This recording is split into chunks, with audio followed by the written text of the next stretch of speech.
El presidente de Estados Unidos da un golpe de efecto en plena visita oficial del primer ministro israelí Benjamin Netanyahu. Delinea un plan para la Gaza de la posguerra, un plan según el cual los gazatíes deberían ser reubicados en terceros países árabes. Sucedió luego que retirara a Estados Unidos el Consejo de Derechos Humanos de la ONU y mantuviera la suspensión de fondos para la Agencia de los Refugiados Palestinos.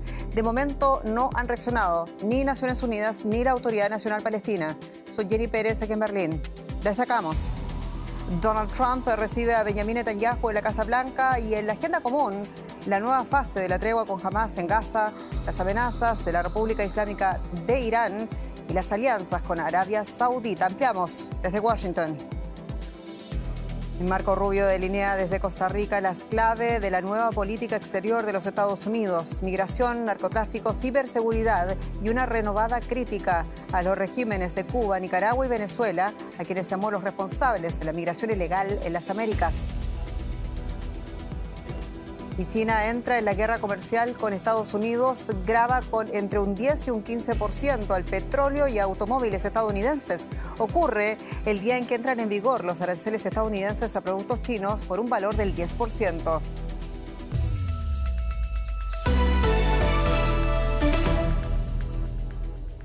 Es el primer encuentro oficial de un líder extranjero para Benjamin Netanyahu. Una primera visita que escenifica el respaldo del presidente de los Estados Unidos al premier israelí.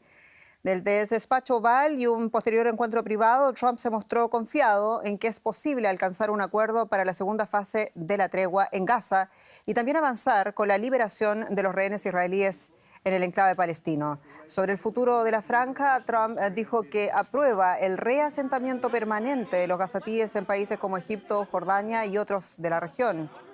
Este domingo, los países árabes aludidos rechazaron participar del plan de Trump. El mandatario dijo además que Arabia Saudita no exige el reconocimiento de un Estado palestino como condición previa para normalizar relaciones con Israel. En tanto, Benjamin Netanyahu agradeció la influencia del presidente de los Estados Unidos en el alto el fuego vigente en Gaza, alcanzado el pasado 19 de enero, y confió en que su ayuda permita hacer avanzar la segunda fase y conseguir, dijo, la liberación de todos los rehenes. En la crónica de este encuentro bilateral, allá en el despacho Oval, José Díaz Briceño, colega con detalles en Washington. José, ¿qué se dijo en ese encuentro sobre la nueva fase de la guerra en Gaza? Decíamos que según Trump podría terminar con los gazatíes en terceros países árabes. Mucha expectativa sobre los acuerdos que pudieran lograr ambos líderes. Justamente la primera visita de Benjamin Netanyahu a la Casa Blanca, justo en el segundo mandato ya de Donald Trump. Y sin embargo, hay que decir, el presidente Trump envió un mensaje que en principio asegura que buscar la paz, impulsando esta segunda fase del cese al fuego. Y sin embargo, lo que vimos en este saludo inicial con el primer ministro Netanyahu es una alineación del presidente Donald Trump con las posiciones más extremas dentro del gobierno de Israel, asegurando este traslado casi permanente de los gazatíes a comunidades. No dijo exactamente dónde, pero se presume fuera de la Franja de Gaza, algo obviamente, como ya decías, que ha sido completamente opuesto por los países aludidos y en la región. Hay que decir, sin embargo, que Trump aseguró que no había manera que las personas en este momento pudieran regresar a Gaza, esto a pesar de que ya ha habido algunos regresos, y sin embargo esto había sido en principio definido por su asesor de seguridad nacional como algo humanitario, y el propio presidente Trump echó al traste con esta definición, asegurando que lo que busca es el traslado casi definitivo de las personas que viven ahí. Y justo antes de reunirse con el primer ministro Benjamin Netanyahu, Trump ponía fin a la participación de su país, Estados Unidos, en el Consejo de Derechos Humanos de la ONU y también a mantener esa suspensión de fondos para la Agencia de la ONU para los Refugiados Palestinos, la UNRWA por sus siglas, alegando que no cumplía las tareas para las que fueron creados. ¿Este es el fin, José, de la cuestión humanitaria palestina para Estados Unidos o dio acaso matices el presidente Trump? El presidente Trump lanzó una frase asegurando que le había decepcionado a Naciones Unidas, que él cree que en general tenía un gran potencial, pero que no lo ha cumplido. Esto también hay que decir que las movidas del presidente Trump hoy anunciadas son igualmente idénticas a lo que ya había anunciado en su primer mandato en la Casa Blanca. Ya desde que llegó en 2017, en su primer mandato, se había salido del Consejo justamente de Derechos Humanos de Naciones Unidas y también había cortado los fondos para la Agencia de Naciones Unidas en Palestina.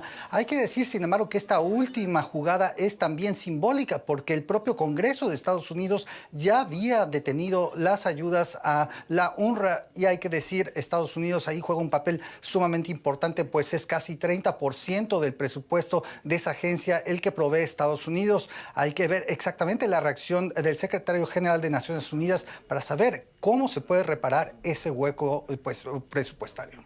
Tendremos José Díaz Briceño con la crónica desde Washington. Muchas gracias. Y todo se mueve muy rápido conforme a las declaraciones y decisiones de Donald Trump. También tenemos en economía con Belén Palancar. Bienvenida. Gracias, Jenny. Pues sí, tenemos respuesta de Donald Trump a China y es que el presidente estadounidense dice que no está preocupado por los aranceles chinos e incluso subraya que a Estados Unidos le va a ir muy bien contra China y todos los demás. Este martes China contraatacó y anunció aranceles selectivos a productos estadounidenses en represalia a las tarifas a bienes chinos impuestas por Trump. Además, Pekín abrió una investigación antimonopolio contra Google. Se espera que los presidentes de ambos países hablen en los próximos días para detener el conflicto, pero Trump dice que no hay ninguna prisa. La ofensiva arancelaria del presidente Donald Trump sobre los productos chinos provocó un contraataque inmediato de Pekín, intensificando el conflicto comercial con una renovada potencia económica. En cuanto entró en vigor el martes a medianoche el arancel adicional del 10% sobre todas las importaciones chinas a los Estados Unidos, en cuestión de minutos el Ministerio de Finanzas china dijo que impondría gravámenes del 15% al carbón y el gas natural licuado estadounidenses y del 10% para el crudo, equipos agrícolas y un pequeño número de camiones, así como los sedanes de gran motor enviados a China desde los Estados Unidos. La televisión estatal china anunció la respuesta a los aranceles norteamericanos y una demanda contra los Estados Unidos ante la Organización Mundial del Comercio. Un portavoz del Ministerio de Comercio declaró hoy que la imposición de aranceles de Trump a los productos chinos viola gravemente las normas de la OMC, tiene una naturaleza negativa y es una práctica típica de unilateralismo y proteccionismo comercial. Las acciones de Estados Unidos dañan las normas del comercio multilateral, socavan la cooperación económica y comercial entre China y Estados Unidos y perturban la estabilidad de las cadenas industriales y de suministro a nivel mundial. Como parte de su paquete de represalias, el organismo chino regulador del mercado ha iniciado también una investigación sobre Google por supuestas violaciones de la ley antimonopolio que rige en el país. Sin embargo, el impacto en las operaciones de Google es incierto, pues tras la prohibición en 2010 de los servicios de Internet y del motor de búsqueda de Google en China, solo tiene una presencia limitada en el gigante asiático. Mientras ocurre este enfrentamiento entre Estados Unidos y China, la Unión Europea observa con cautela y se prepara para posibles consecuencias. Ahora que Trump insinúa aranceles a la Unión Europea, son probables más combates en el campo de batalla del comercio mundial. El dominio de Tesla como líder en el mercado de vehículos eléctricos sigue tambaleándose. Además de la dura competencia y los altos tipos de interés, la implicación política de su CEO, Elon Musk, en las elecciones estadounidenses generó rechazo entre sus potenciales clientes, sobre todo en Europa y China. En Francia, el segundo mayor mercado de autos eléctricos en Europa, Tesla matriculó poco más de 1.000 unidades en enero, lo que representa una caída en las ventas de un 63% respecto al mismo mes del año pasado. Tesla también perdió cuota de mercado en Suecia y Noruega el mes pasado. Y en el estado estadounidense de California, la marca vendió en 2024 un 12% menos de vehículos que el año anterior. Conectamos ahora con Ana Nieto desde Nueva York para comentar estos datos. Ana, las acciones de Tesla tienen un mínimo recorrido al alza este martes después de caer el lunes con las del resto del sector por las amenazas a los aranceles a China, México y Canadá. ¿Hasta qué punto le perjudica? ¿Cuál es el problema de Tesla? Tesla tiene factorías en Estados Unidos y como fabricante estadounidense es uno de los que menos se vería perjudicado directamente por el impacto de los aranceles con los que amenaza Trump a sus socios canadienses y mexicanos, ya que tiene una línea de producción que no está muy integrada con estos países. No obstante, los problemas que se puedan producir en las cadenas de proveedores terminarían llegándoles. Es algo que se admitió por parte de la dirección en la última presentación de resultados, donde se señaló que los aranceles iban a tener un impacto en la rentabilidad de la compañía. De momento, los márgenes de Tesla siguen a la baja. Tesla tiene varios problemas. Primero, una línea de producto que se ha quedado muy antigua. De momento se va a relanzar el modelo Y, pero este momento no ha llegado. Una competencia que arrecia no solamente por parte de empresas ya establecidas, sino también por parte de empresas nuevas y muy competitivas. Y finalmente, porque muchos de los incentivos para la venta de sus coches simplemente se han acabado. Su valor en bolsa no está conectado con esta realidad y cotiza muy por encima de sus beneficios, mucho más que cualquier otra automotriz, y por eso no es infrecuente que haya muchas subidas y bajadas bastante acusadas. Y Ana, la pregunta clave es que si la figura polarizante de Elon Musk es un problema para Tesla. La figura muy polarizante de Elon Musk y su papel en la administración, además de su cercanía con Donald Trump, es un arma de doble filo. La empresa ha caído, como dice, a algo más de un 8% desde que el viernes la Casa Blanca confirmó que habría aranceles a México y a Canadá. Pero antes, desde que Trump ganó las elecciones, Tesla se ha revalorizado más de un 52% en los mercados. Esto es porque se espera que con Trump y con su menor énfasis regulatorio sea más fácil el lanzamiento de los autos que se automanejan. La empresa tiene previsto para este año lanzar un robotaxi basado en su tecnología de full self-driving. Para más que este es un paso definitivo en el futuro de Tesla, igual que la integración de inteligencia artificial. El impacto negativo aún tiene que medirse. Hay reportes de personas que están vendiendo sus autos y encuestas muy polarizantes, pero todavía está por saber cuál es el impacto. Ana Nieto, gracias por esta conexión. Gracias. Hasta aquí la economía. Nos vamos ahora con un suceso trágico del día. Jenny. Es así, Belén, un tiroteo en una escuela para adultos en Suecia que dejó al menos 10 muertos, entre ellos el atacante, según el parte de la policía, que además considera que por el momento no fue un atentado terrorista y cree que el sospechoso actuó solo. El atentado ocurrió en una escuela para mayores de 20 años en la ciudad de Örebro, a unos 200 kilómetros de Estocolmo, y dejó graves daños en el recinto. El secretario de Estado de los Estados Unidos, Marco Rubio, se reunió este martes con el presidente de Costa Rica, con Rodrigo Chávez, por parte de una gira por Centroamérica. Y la agenda del encuentro incluyó temas como la migración, la seguridad y el comercio. Además, Rubio está aprovechando su viaje a Centroamérica para impulsar la cooperación en la lucha contra el contrabando y los ciberataques. El primer periplo al extranjero desde que asumió el cargo ha llevado a Rubio a Panamá y El Salvador. Después de Costa Rica va a visitar Guatemala y República Dominicana. Sobre el pacto de deportaciones con el gobierno de El Salvador, Rubio reconoció que hay que revisar la legalidad del envío de los presos de Estados Unidos al país centroamericano. Y además el secretario de Estado Marco Rubio ha culpado a Cuba, Nicaragua y Venezuela de la actual crisis migratoria que se vive en Latinoamérica. Vamos a escuchar parte de sus declaraciones. Bueno, primero, en mi opinión, esos tres regímenes que existen en Nicaragua, Venezuela y Cuba son enemigos de la humanidad y han creado una crisis migratoria. Si no fuera por esos tres regímenes, no hubiera una crisis migratoria en el hemisferio. Ellos lo han creado porque son países donde su sistema no funciona. Marco Rubio poniendo la responsabilidad de los regímenes de Cuba, Venezuela y Nicaragua. Y tenemos con nosotros a Alejandra Araya, quien nos amplía la crónica desde San José, en Costa Rica. En la conferencia de prensa, Marco Rubio esbozaba algo más, esbozaba esa nueva política exterior que tiene a cargo en su cartera, y América Latina ha sido, después de todo, su primer destino. ¿Cuáles son los puntos importantes para el nuevo secretario de Estado, que ha vuelto además, decíamos, a renovar sus críticas contra estos regímenes? ¿Qué tal, Jenny? Muy buenas tardes para usted, también para nuestros televidentes. Claro y directo. Así se mostró el secretario de Estado de Estados Unidos, Marco Rubio, en su primera visita a Costa Rica y posterior conferencia de prensa acá en Casa Presidencial de Costa Rica, junto con el mandatario Rodrigo Chávez. Él cito textualmente como calificó, enemigos de la humanidad. Así dijo que se comportan los gobiernos de Cuba, de Venezuela y también de Nicaragua, y lo responsabilizó sobre la crisis migratoria que en estos momentos está enfrentando toda América Latina, específicamente en Centroamérica. Una pregunta que saltó a la vista referente a Nicaragua sobre el tema de la nueva constitución sandinista.